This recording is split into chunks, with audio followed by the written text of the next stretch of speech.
ตัวท็อปสุดของลำโพง V-King ยกให้รุ่นนี้เลยเนาะตัวนี้จะเป็นรุ่น K60 เนาะที่มีความแรงสูงถึง490วัตต์เลยเด้อและพิเศษของมันเนาะรุ่นนี้เนาะดอกคอลัมน์ของมันจะมีเบสนำพร้อมและตัวดอกเบสของมันขนาด12นิ้วอยู่ชั้นลุ่มนี้เนาะตัวนี้บอกเลยว่าเนาะเสียงโคตรทุ่มและเบสโคตรแน่นแถมยังตอบโจทย์การแจ้งอีกเนาะสามารถเชื่อมต่อคีย์บอร์ดและกับกีตาร์ได้พร้อมหรือว่าเครื่องดนตรีอื่นๆเนาะตัวซาวของมันตัวนี้เนาะสามารถปรับสูงปรับต่ำได้เด้อ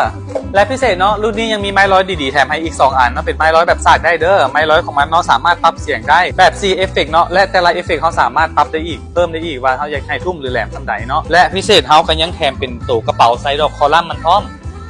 และกับไซไม้เนาะอยู่ในกระเป๋าเดียวกันนี้เลยแบตเตอรี่ของมันทนทานหลายเนาะสามารถใช้งานได้โดนถึง7ชั่วโมงขึ้นไป